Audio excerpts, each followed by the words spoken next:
Podemos decir que la vida surge a partir de un proceso de incremento gradual de los niveles de complejidad, de información, de conocimiento, de individualidad, de singularidad y de diversidad. Donde no hay diversidad, no hay vida. Buenos días, gracias por estar aquí. Hay que reconocer que esta frase me quedó muy chula. Al terminar el evento de Bilbao me vinieron unos amigos y me dijeron: esa frase te ha quedado niquelada. Pero dinos una cosa, ¿eso realmente significa algo? ¿Eso tiene algún sentido? ¿O es una de esas frases poéticas que tú sueles decir? Y yo les dije: no, eso tiene mucho fundamento. ¿Ah, sí? Pues en el próximo encuentro de Futuro Singular nos lo tienes que explicar. Y aquí estoy, continuando con este viaje fantástico que representa Futuro Singular. Y hoy vengo plenamente decidido a convenceros de 3 ideas fundamentales.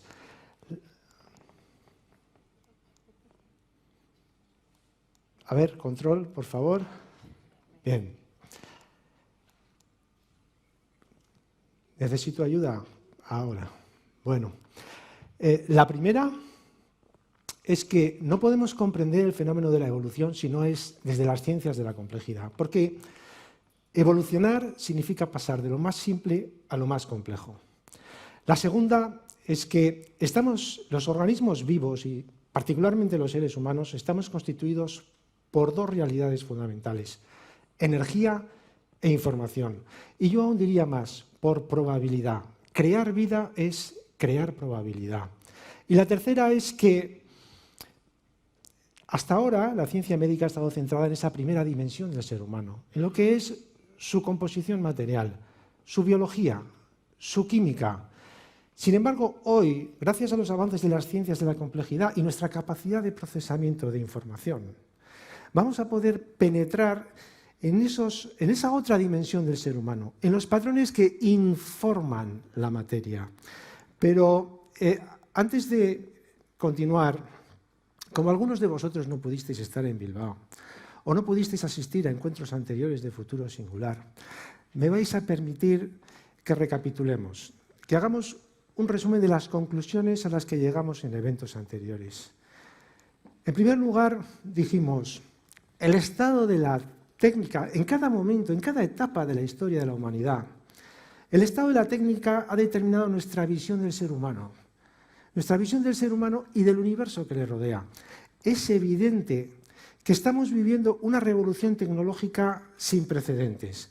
Esto va a traer consigo un nuevo paradigma científico, y un nuevo paradigma científico va a traer consigo una nueva visión del ser humano y del universo que le rodea. Y una nueva visión del ser humano va a traer consigo una nueva interpretación del hecho de la discapacidad.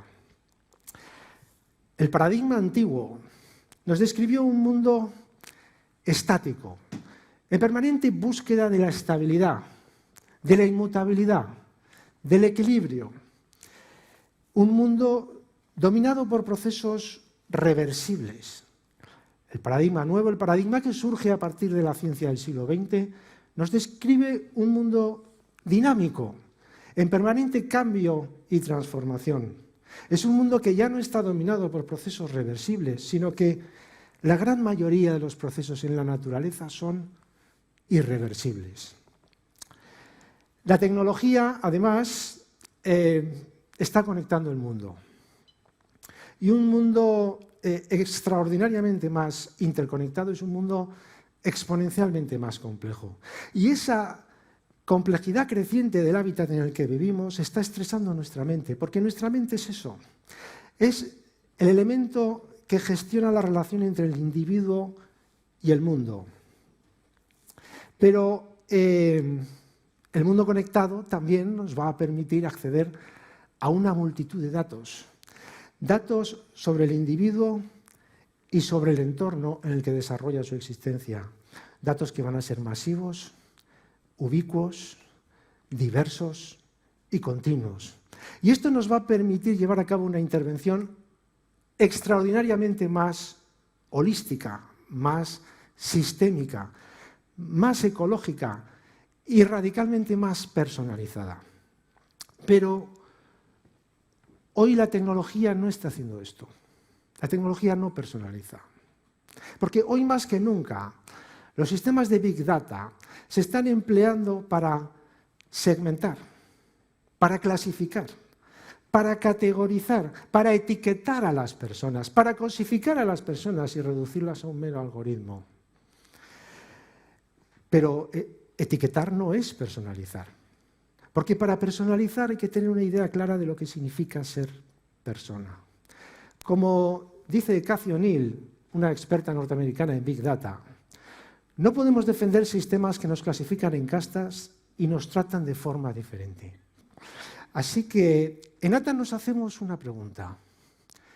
¿Cómo habría de ser la institución social para un mundo tecnológico, para un mundo conectado, para un mundo incierto? ¿Cómo habría de ser, cómo deberíamos desarrollar la tecnología que sustente la acción de una institución social en un mundo complejo?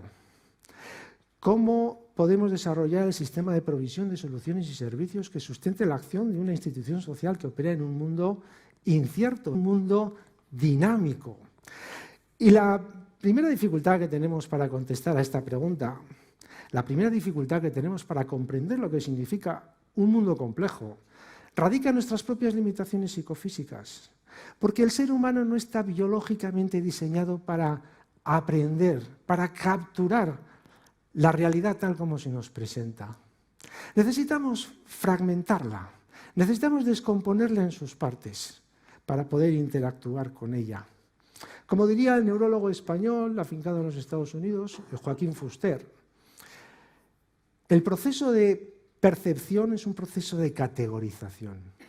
Pero hoy sabemos que los sistemas complejos producen propiedades que son distintas de las propiedades de sus partes constituyentes. Por eso tenemos tantas dificultades para imaginar, para comprender cómo son los patrones que rigen el funcionamiento de los organismos vivos. Necesitamos avanzar hacia una nueva comprensión de lo que significa el organismo humano entendido como un todo.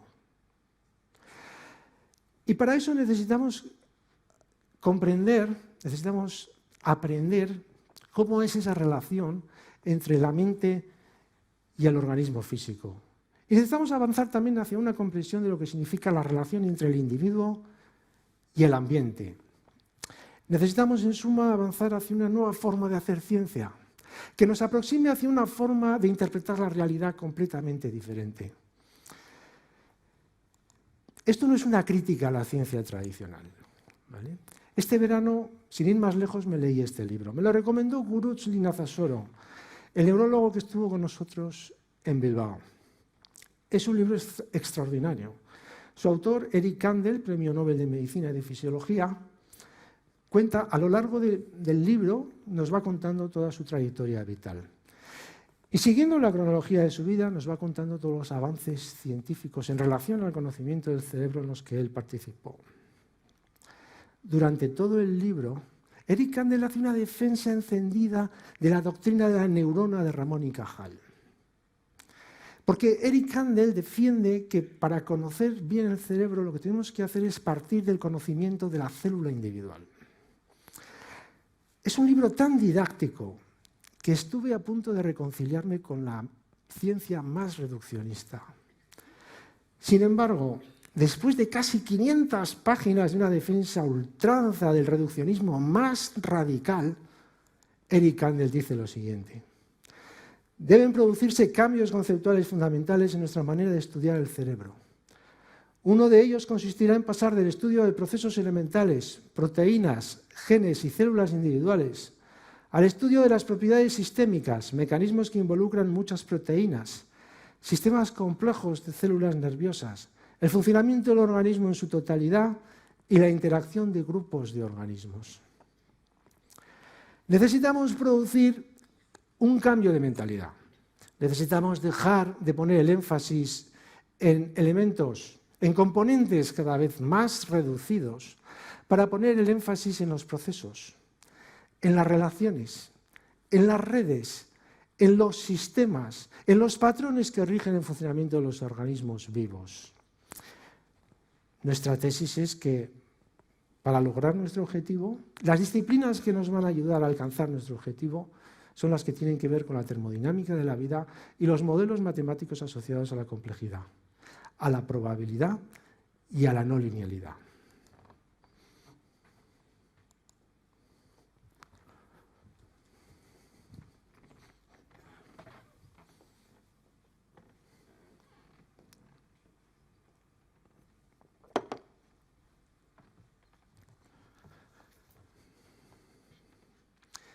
Bien, antes de entrar en harina, me vais a permitir que os cuente un chascarrillo. Iba yo el otro día por la calle y me encontré con un amigo. Mi amigo es un físico muy ilustre, es un físico muy importante. Dirige los proyectos de investigación en una de las universidades más importantes del extranjero. Cuando lo encontré le dije, mira, voy a aprovechar la ocasión, ya que te voy a hacer una pregunta, porque tengo una duda que me corroe. ¿Cómo es posible que de la materia inerte pudiera surgir la vida? Y entonces mi amigo me dijo, mira, para entender cómo surge la vida de la materia inerte, lo primero que tenemos que entender es que la vida es una propiedad emergente. Y para entender esto tenemos que remitirnos a la disciplina de la termodinámica. Y entonces me empezó a explicar. En la naturaleza, las cosas tienden a producirse de una determinada manera. O como diría el filósofo norteamericano Charles Sanders Peirce, las cosas tienden a caer en hábitos. Normalmente siguiendo los dictados del segundo principio de la termodinámica y la tendencia general del universo al desorden, a la entropía, al equilibrio térmico y a la muerte. Cuando un proceso termodinámico se produce espontáneamente siguiendo la tendencia general del universo, decimos que es un proceso ortógrado. Cuando un proceso termodinámico se produce en contra de la tendencia espontánea del universo, decimos que es un proceso contrágrado. En realidad los procesos contrágrados no existen. Lo que ocurre es que cuando dos procesos termodinámicos se confrontan, decimos que son contrágrados el uno con respecto al otro. Pues bien, cuando dos procesos termodinámicos contrágrados se oponen y se restringen mutuamente, emerge una realidad nueva. Surge un proceso morfodinámico, surge una forma, una estructura, un orden. El ejemplo más claro de cómo la termodinámica crea orden en la naturaleza, el ejemplo más tradicional, es el de las células de Bernard, ¿no? Pues bien, cuando dos procesos morfodinámicos se oponen y se restringen mutuamente de forma sinérgica, emerge una realidad nueva. Surge un proceso teleodinámico, surge una función, una funcionalidad. Yo, al llegar a este punto, le dije a mi amigo, mira, todo esto está muy bien, pero para mí esto es muy abstracto, por no decir obtuso, ¿no? Y yo lo que necesito saber es eso que surge, esa cosa que surge nueva, ¿cuál es el sustrato que soporta esa nueva realidad? O dicho de otra manera, ¿cuál es la materia de la que están hechos los sueños? Y entonces mi amigo me dijo, lo que surge es un orden macroscópico a partir de la interacción dinámica de las partículas microscópicas. Lo que surge es un patrón organizativo, lo que surge es información.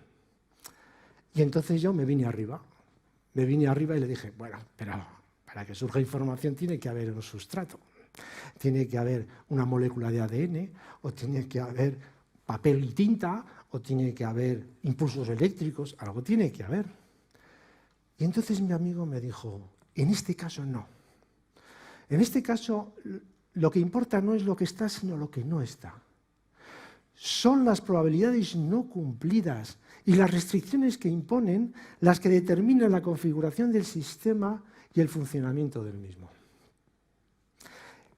Es lo ausente lo que actúa como una ligadura física del sistema. Yo me quedé así, más o menos como algunos de vosotros, ¿no? Dije, bueno, no sabía qué decir. Y entonces hice como hacen los ingleses, que para esto son muy listos, ¿no? Y le dije, could you be more specific, please? Le dije, ¿te importaría explicármelo? Y entonces me empezó a explicar, mira, Para comprender esto te tienes que remitir a la explicación que nos da Schrödinger sobre lo que significa la entropía.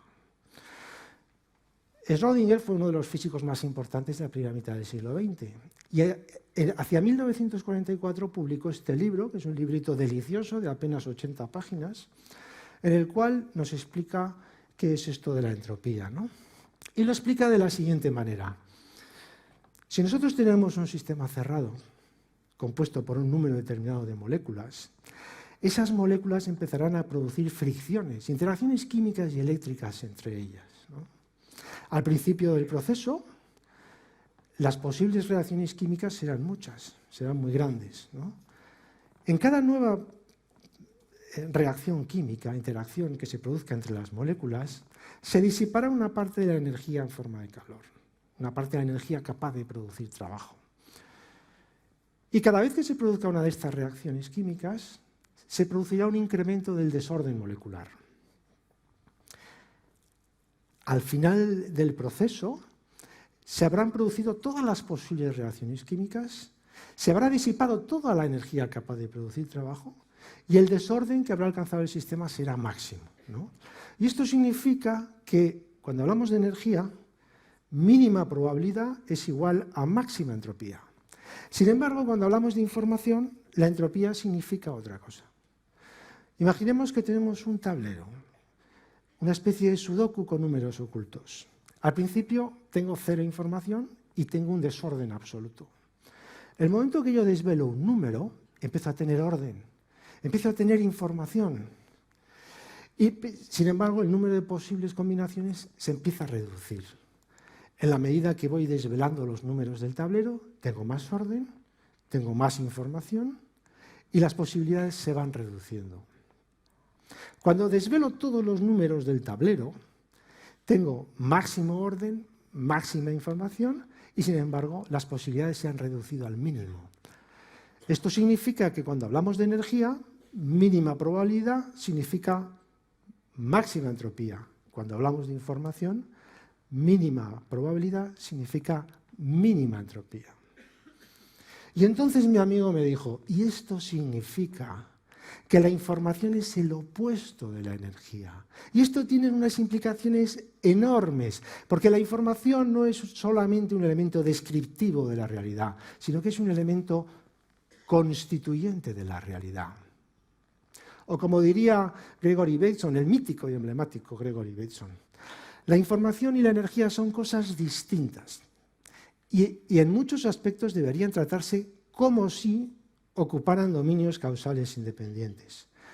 No obstante, de hecho, son como la trama y la urdimbre de un único tejido causal. Y esto significa que el mundo que vivimos es literalmente complejo, porque complejo significa eso, significa etimológicamente, significa entrelazado, entretejido, construido de una sola pieza. Es decir, que la energía y la información son como el yin y el yang, son dos opuestos complementarios. Podemos decir, por tanto, que existe una dimensión de los seres vivos, de los organismos vivos, que no es material, pero es real. Necesitamos avanzar, por tanto, hacia una especie de biología de la información que nos ayude a comprender el significado de los organismos biológicos como entes cibernéticos que no solo están constituidos por información, sino que además son receptores y transmisores de información. Y necesitamos comprender el significado de la mente humana, que hoy se nos antoja inmaterial, pero que es real y que tiene un papel determinante, decisivo en el estado de salud de una persona. Para comprender esto, para avanzar en el entendimiento de lo que significa los organismos biológicos como entes cibernéticos, receptores y transmisores de información, vamos a comenzar una nueva historia.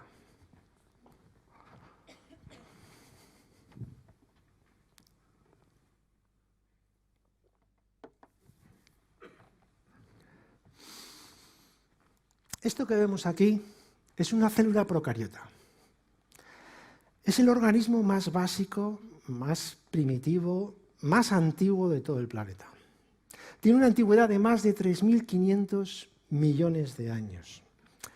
Este organismo tan primario, tan básico, cumple con las mismas funciones fisiológicas principales que los organismos más complejos, que los seres humanos, porque respira, intercambia energía con el exterior, se nutre, secreta residuos, incluso tiene cierta capacidad de movimiento, se desplaza hacia los entornos más ricos en nutrientes y huye de aquellos otros entornos más tóxicos para su supervivencia. Esta bacteria es muy lista. Es capaz de reconocer aquellas otras bacterias más próximas genéticamente. Y junto a sus primas, crean colonias cuyo comportamiento nos recuerda mucho a los mecanismos de colaboración y de cooperación social de los seres humanos. Para que un organismo así pudiera surgir, fue necesaria una primera revolución en el camino de la evolución. Fue necesaria la aparición de la membrana. Y es lógico, porque los seres vivos somos estructuras disipativas, somos entes estructuralmente cerrados, pero energéticamente abiertos. Y somos organismos que intercambiamos energía con el exterior para producir un orden interno que nos permita soslayar el segundo principio de la termodinámica y combatir la tendencia general del universo al desorden, a la entropía, al equilibrio térmico y a la muerte. Pero hacer esto, crear una suerte de autocontención, intercambiar energía con el exterior, producir un orden interno, soslayar el segundo principio de la termodinámica y combatir la tendencia general del universo a la entropía, al desorden, al equilibrio térmico y a la muerte. Para hacer esto hace falta mucha inteligencia, mucha inteligencia. Y es evidente que estos organismos no tienen cerebro. La inteligencia de estos organismos está en las proteínas integrales de membrana, que pueden ser de distintos tipos. Algunas son efectoras y otras son receptoras. Las proteínas integrales de membrana receptoras vibran como diapasones. Algunas miran hacia afuera y a través de esas vibraciones captan los estímulos electroquímicos y reciben información del estado en que se encuentra la temperatura, la presión y la composición química del entorno. Otras miran hacia adentro y captan información del estado en que se encuentra la célula. Entonces, transmiten instrucciones a las células, a las proteínas efectoras, para que produzcan las reacciones químicas necesarias para mantener el organismo fuera del punto de equilibrio con el entorno. A este proceso lo llamamos homeostasis, el proceso que controla los mecanismos reguladores de la vida.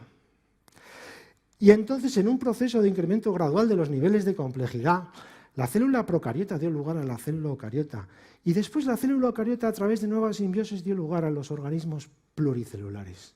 Y entonces tuvimos un problema. Y es que las células que se encontraban en el interior no tenían acceso a la información del exterior. Entonces tuvo que llegar una segunda revolución en la evolución, la aparición de los sistemas nerviosos, que al principio fueron muy sencillos, meras sistemas reticulares, meras redes neuronales simples, pero posteriormente, a través de un proceso de incremento gradual de los niveles de encefalización, fueron llegando primero los sistemas nerviosos centrales y luego los sistemas nerviosos de los vertebrados y luego de los mamíferos y luego de los primates y finalmente el cerebro del ser humano. Como dice Joaquín Fuster, la mente humana es el sistema complejo adaptativo más sofisticado de todo el universo conocido. La mente humana es el sistema más sofisticado desarrollado por la evolución para la gestión de la homeostasis, el proceso que controla los mecanismos reguladores de la vida. Y así es como Antonio Damasio, uno de los neurocientíficos con mayor prestigio de toda la comunidad internacional, nos habla de la homeostasis extendida. Porque en un momento dado llegó una nueva revolución, la revolución del cerebro social. Unas mutaciones entre el lóbulo temporal y el lóbulo parietal y el lóbulo temporal y en el surco temporal superior y en otras estructuras del cerebro dio lugar a la capacidad de la empatía, la capacidad de ponernos en los zapatos del otro, en la capacidad de sentir lo que siente el otro. Y dieron lugar también a la teoría de la mente, la capacidad de comprender lo que el otro está pensando. Y eso multiplicó la principal ventaja competitiva del Homo sapiens, la capacidad de colaborar y cooperar socialmente. Por eso Antonio Damasio nos habla de la homeostasis extendida, porque se extiende fuera del organismo y a través de la inclusión y la participación social modificamos los acontecimientos del entorno para nuestra supervivencia y para nuestro bienestar.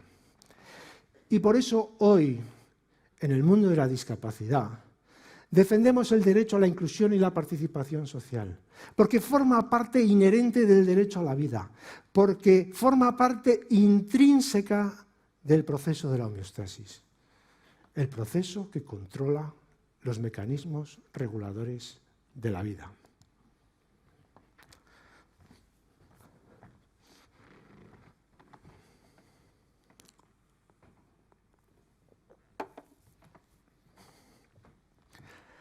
Hasta ahora hemos visto tres cosas.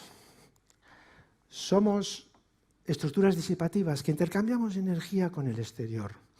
Somos entes cibernéticos, que estamos en un proceso continuo de retroalimentación de información con el exterior. Y somos organismos sociales, que necesitamos colaborar y cooperar socialmente para nuestra supervivencia. Y esto coincide miméticamente con las tres dimensiones que establece la Organización Mundial de la Salud, para quien la salud es el completo bienestar físico, mental y social. Y hasta ahora esto nos parecía en tres dominios independientes, pero ahora hemos encontrado un marco conceptual que nos permite unificar estas tres dimensiones a través del proceso de la homeostasis. ¿Pero qué está ocurriendo hoy?